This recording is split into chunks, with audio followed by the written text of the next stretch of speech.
El territorio húngaro hacía parte de los Habsburgo.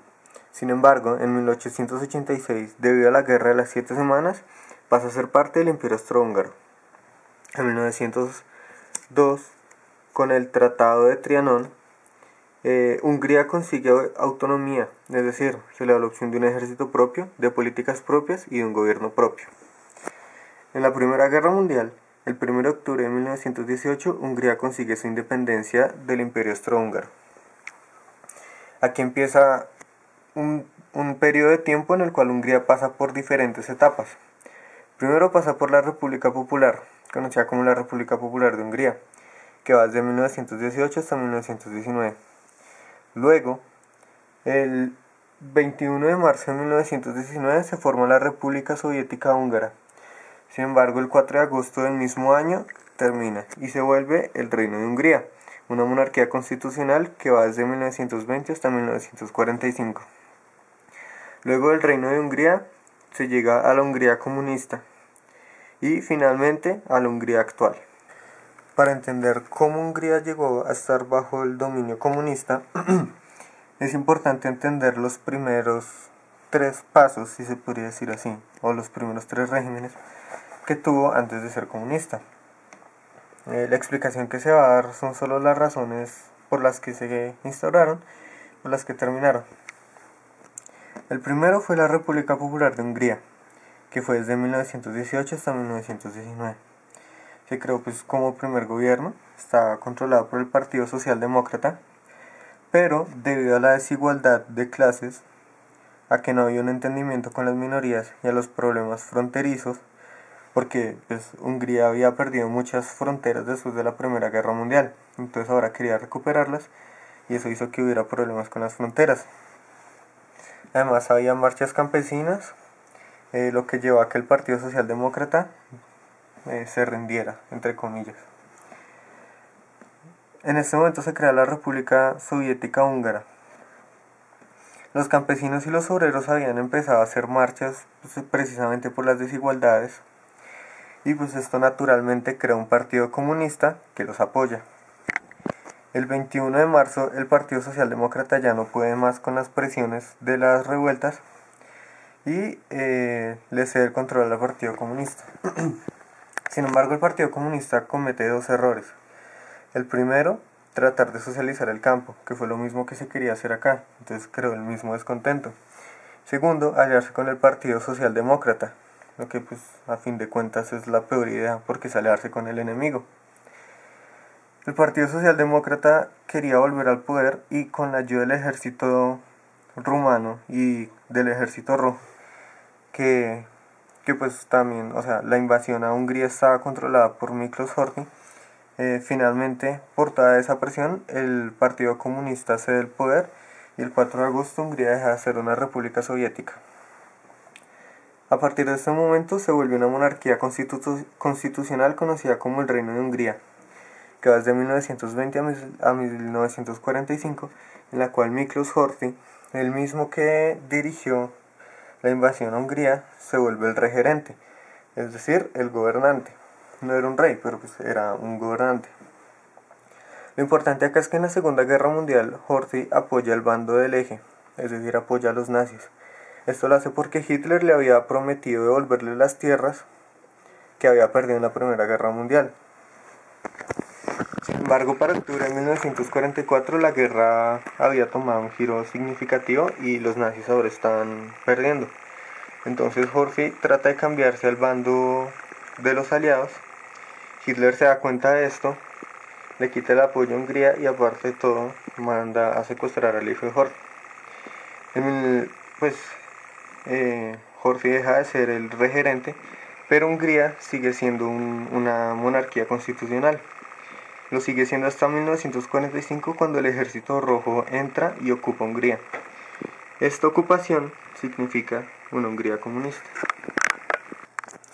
Después de la Segunda Guerra Mundial, en Hungría se quería poner una democracia multipartidaria. Sin embargo, por la creación del Partido de los Trabajadores Húngaros, que resultó de la alianza entre el Partido Comunista Húngaro y el Partido Socialdemocrático, esta opción no fue posible. El Partido de los Trabajadores Húngaros fue realmente la puerta de entrada primaria por la que la Unión Soviética pudo llegar fácil a Hungría. Así es como el 21 de diciembre de 1944, en la ciudad de Debrecen, ya instauraba su gobierno, y el 18 de enero de 1945, cuando al fin llegó a Budapest, instauró el gobierno en Budapest y ahí pone su sede. El gobernante que gobierna Hungría es Matías Rákosi, y el 18 de agosto de 1949 se proclama la nueva constitución de Hungría, que se basaba en la de la URSS de 1936. Esa constitución se le da el nombre de República Popular de Hungría a Hungría. La Hungría comunista.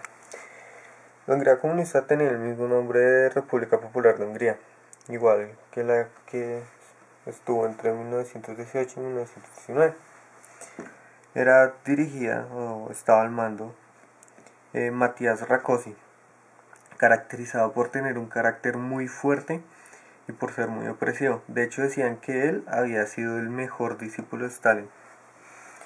La revuelta contra el comunismo o la Unión Soviética en Hungría empieza con una protesta estudiantil que pedía la autonomía para buscar el socialismo. Es decir, no liberarse del socialismo, sino que Hungría tuviera su propia forma de llegar a ser socialistas, que lo hicieran por su propio camino.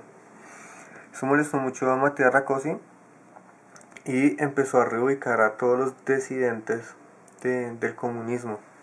Entonces, si uno no apoyaba al comunismo en Hungría y la forma en que estaba aplicado, era enviado a campos de concentración que realmente eran iguales a los nazis.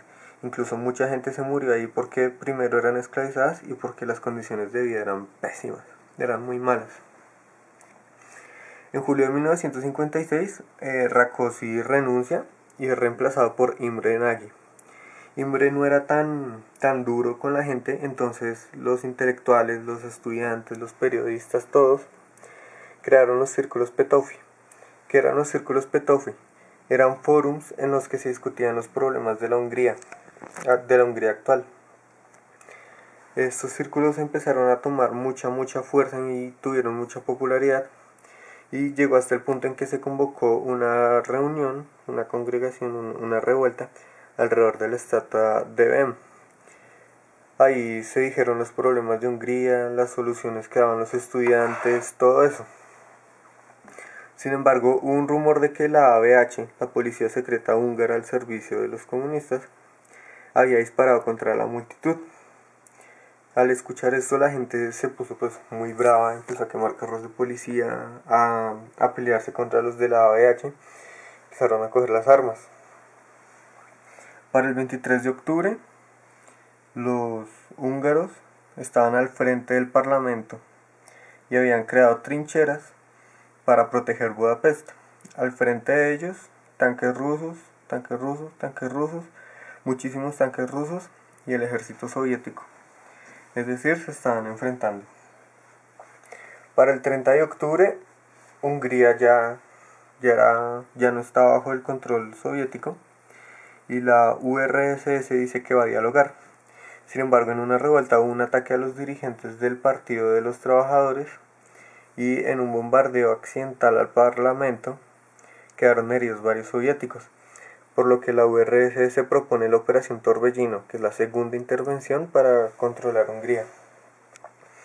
Acá cabe resaltar que Mao Zedong tuvo mucha influencia en esto porque él estaba reunido con Yusrov y le comentó a él que él sí iba a apoyar.